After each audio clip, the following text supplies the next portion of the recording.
Proyecto Nueva One sobre el tabaquismo hecho por Génesis Morales y Alejandra Durán, Grupo 6. Punto 1. Se hizo un estudio para evaluar la función pulmonar a partir del uso del flujo respiratorio medio forzado en 6 grupos que consumen distintas cantidades de cigarrillos a diario. La variable de respuesta para este punto es el flujo respiratorio medio forzado, debido a que se usa para evaluar la función pulmonar de los diferentes grupos experimentales que se tienen. Se tiene la siguiente pregunta de investigación: ¿la cantidad de cigarrillos que se fumen a diario afecta el flujo respiratorio medio forzado? Y la hipótesis nula de que todas las medias son iguales y la alterna de que serán diferentes. N y un N total de 1050. Pues se hace la suma de todos los N y por eso se obtiene el 1050. Nos dieron la media y la desviación estándar, por lo cual, multiplicando la media al cuadrado se puede obtener la varianza. Para obtener el y punto se hizo la multiplicación de cada media por su respectivo n, y para y punto punto se sumaron todas las y punto y se dividió entre la cantidad total, n mayúscula. Luego se realizó la suma de cuadrados para una ANOVA no balanceado, en donde se usó la siguiente fórmula, que consta de cada media, de cada n por su media menos el y punto punto al cuadrado. Los grados de libertad serían A-1, que sería 5. Para el total sería N-1, que sería de 1049, y la resta de estos dos nos daría los grados de libertad para el error. El cuadrado medio se calculó dividiendo la suma de tratamientos entre sus grados de libertad y lo mismo con el error. Para el F0 se divide el cuadrado medio de los tratamientos entre el del error y se obtiene un valor de 57.990. Y para el F crítico se aplica el inverso de F de cola derecha para un alfa de 0,05 y usando ambos grados de libertad dados, 5 y 1044. Aquí se tiene la ANOVA que se realizó.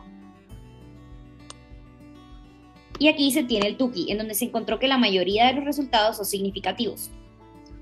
Para el TUCI, luego de tener el valor obtenido de la tabla, se obtiene el MSE, que consiste del error entre la cantidad de grados de libertad.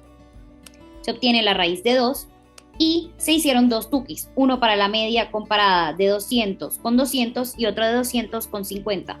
Pues 5 de los 6 valores son 200, tienen un N de 200 y solo uno tiene un N diferente que es 50. Luego se aplica la fórmula de T alfa para obtener el resultado de ambos TUCIs.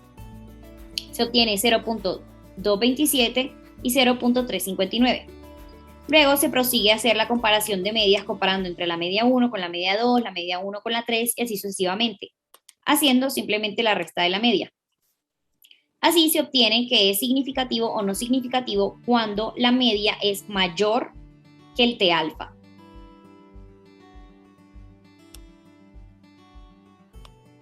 Por lo cual se puede concluir que sí existe un efecto sobre el FEF a partir de la cantidad de cigarrillos consumida por las personas.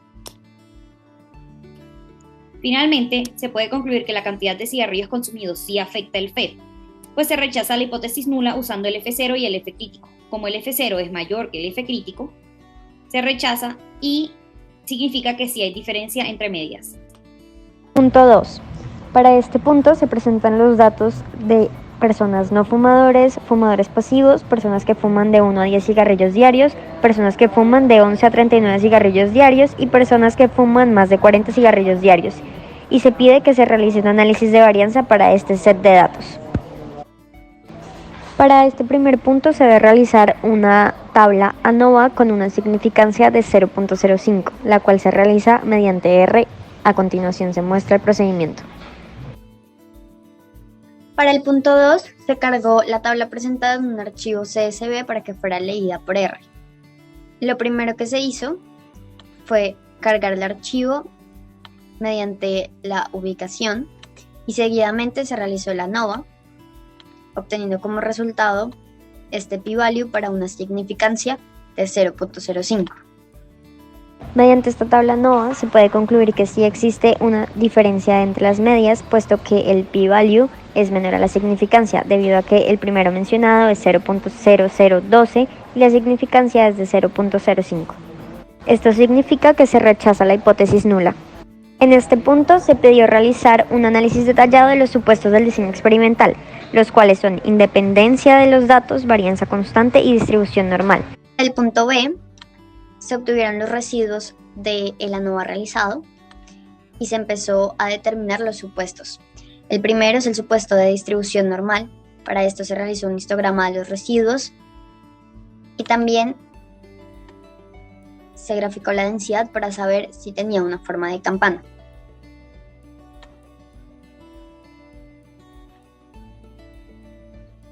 Adicionalmente, se realizó la prueba Shapiro y se obtuvieron estos resultados.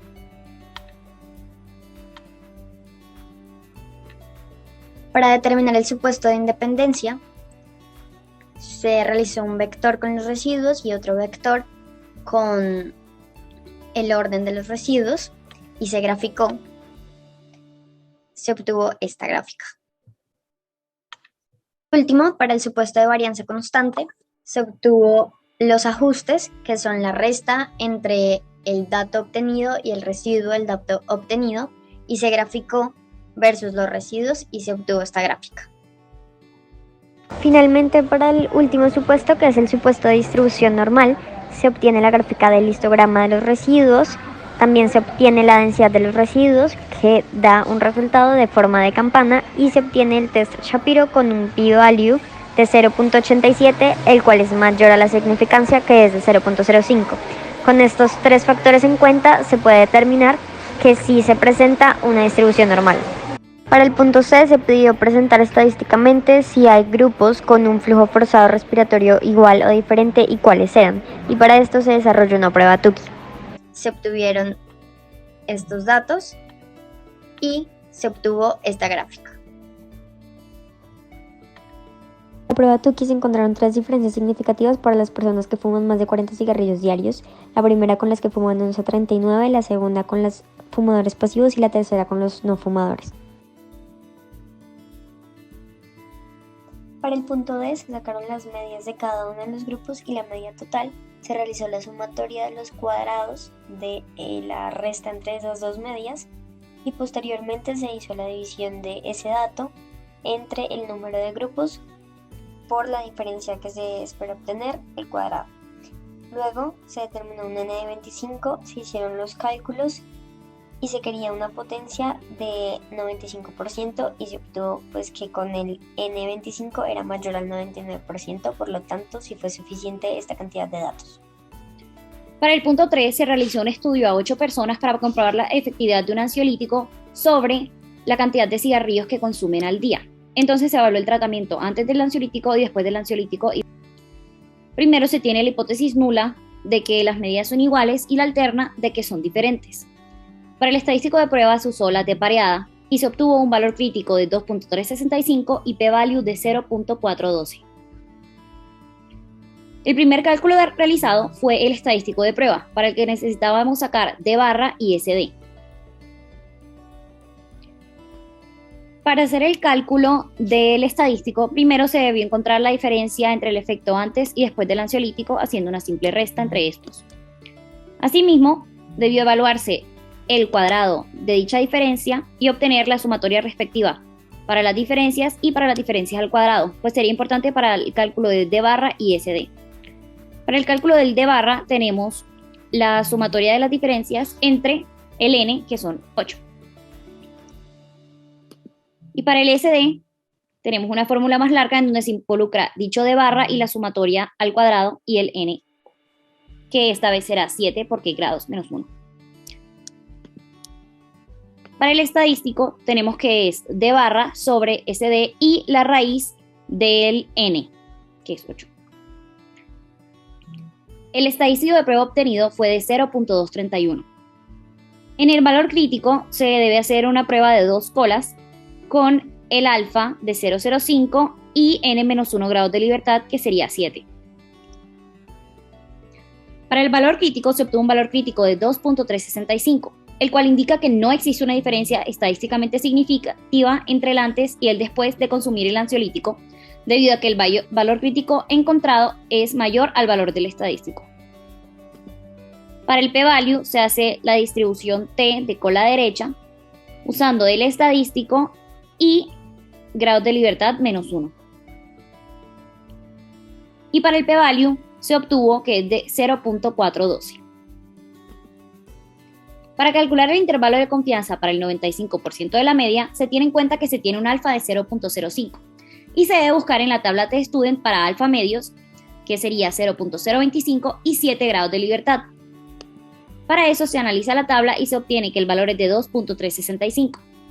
Para el intervalo se utiliza el de barra encontrado menos el número encontrado en la tabla, que es 2.365, por la SD sobre la raíz de n. Se obtiene un intervalo de menos 0.413 hasta 3.384. Como conclusión, se tiene que el ansiolítico no tuvo un efecto sobre el número de cigarrillos que consumen en promedio los 8 fumadores en un día, pues con el p-value se puede concluir que se acepta la hipótesis nula de que no existen diferencias entre el consumo del ansiolítico y cuántos cigarrillos se fuman, debido a que el p-value es mayor que el alfa, es decir, 0.412 mayor que 0.05.